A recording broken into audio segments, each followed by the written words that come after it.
Hey guys, it's me Simo Orohara, and in this video, we will continue discussing the incident that revealed Kyoraku possessed the secret sword Hakyuken, and due to his desire to hide his sword, Ohana, his Zanpakuto, created a second sword to conceal this significant secret. That's why guys, in this video, I'll show you, especially those who haven't read the novels, that there are additional events or rather information related to that flashback that neither appeared in the manga nor the anime. And I consider this information, guys, important because it highlights the influence of the nobles, their internal struggles, and how Kyoraku and Nanao could have ended up facing the same fate as Nanao's mother.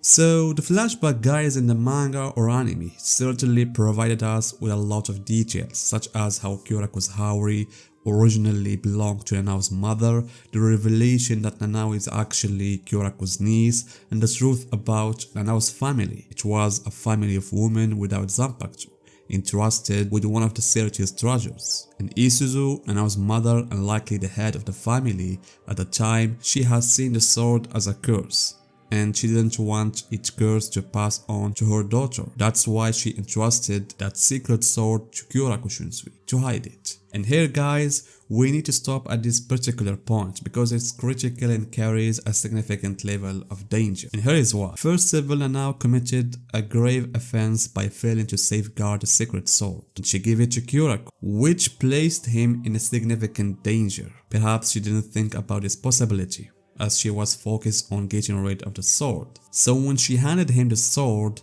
she assured him that he had nothing to fear as the sword's curse wouldn't affect him. However, she overlooked that losing the sword from her possession and leaving it to Kyoraku would lead to Room 46 or some noble searching for it. And therefore this could have resulted in Nanao's mother being accused of the crime of losing a Search treasure. And this would also place Kyoraku in danger as someone who helped her. Moreover, even her daughter Nanao would have been at risk. And this truly demonstrates Kyoraku's maturity from a young age. How could a mere academy student be entrusted with such a significant and risky task? His method of hiding the sword was extremely genius, making it difficult for anyone to find it. And as mentioned, Ohana created a short secondary sword, Okyu, which effectively concealed that secret sword. But in the end, the situation took a tragic turn. We don't know exactly how, but somehow it became known that the secret sword Hakyuken was no longer in Isuzu's possession. Perhaps a family member reported it, or during a ritual requiring the sword, Room 46 discovered that the sword was missing. And of course, Room 46 was aware of the sword's power and the danger of its misuse. Thus, Nanao's mother was accused of losing one of the treasures of Search, and this raises another mystery. Was this crime worthy of execution? Looking back at the flashback, Kyoraku seemed shocked when he learned that the execution had been carried out against Nanao's mother. And in the novel Can't Fear Your Own Word, several scenes explore this issue, suggesting that the punishment may have been influenced by one or more who escalated the penalty to execution. For example, in the novel, it is revealed that during Tokinada's visit to Kyoraku in the First Division, he sensed Nanao's presence and told her he wasn't involved in her mother's execution. However, he admitted that if he had authority back then, because as we know, he was only from a branch of the Tsuneashiro family, not the main branch, and also was at the same age of Kyoraku at the time. And so he said he wouldn't have allowed her death to be that easy.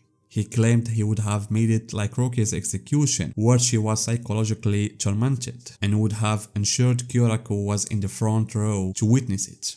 And this, guys, reveals the psychopathy of Tokinada and his desire to relish Kyoraku's suffering during such an event. The matter didn't stop here.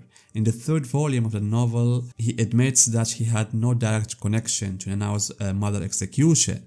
However, he confessed to proposing that her daughter Nanao might have the sword and should be tortured. So this proposal had malicious intent, guys. Tokinada was confident that the sword wasn't with Nanao, but with Kyoraku. His aim was to have Nanao captured and tortured her to brink of death, so he could face Kyoraku, leaving him consumed by regret. And so you can see now how dangerous things were for Kyoraku now, especially since this plot didn't come from an ordinary Shinigami but a member of the Tsuneyashiro family, one of the 5 great noble families, ranked higher than Kyoraku's family. And lucky for Kyoraku, as Tokinada mentioned, Genri Kuchiki, the head of the Kuchiki family, at the time successfully impeded this malicious scheme targeting Nanao and Kyoraku. And this shed light, guys, on how many decisions and events unfold behind the scenes among the nobles. Because guys, when we read the novels about the 8th Kenpachi or Hisage's story, or even certain parts of the manga, we notice that nobles always seems to have this kind of hostility among themselves. And I can give you some examples of this.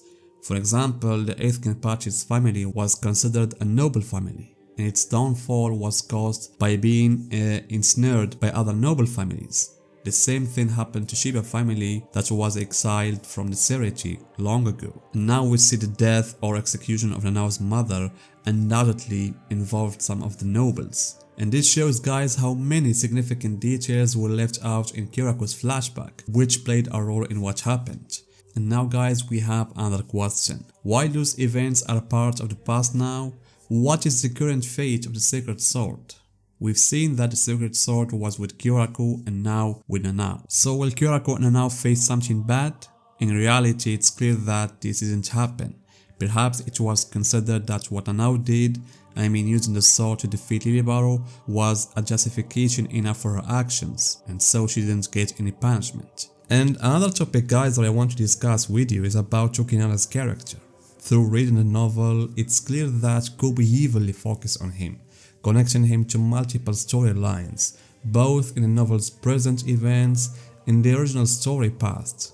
And this makes me wonder how Tokinada would be portrayed if the novel were adapted into anime, because Kobo has tied Tokinada to every significant event. For example, he was the one who stole Grimi's mind after Zaraki's battle with him. He also stole his family's sword in Rakuten and even managed to take Ikemokudomoi from the royal palace.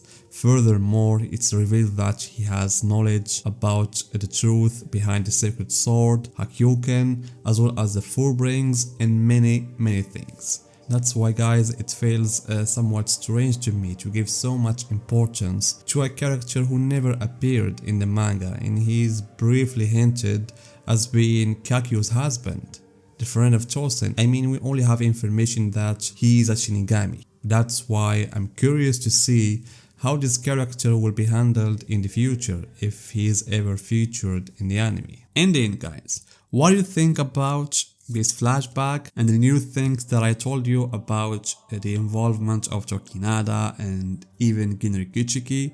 I want to hear, guys, your opinions. Tell me in the comments, and see you guys in my next video.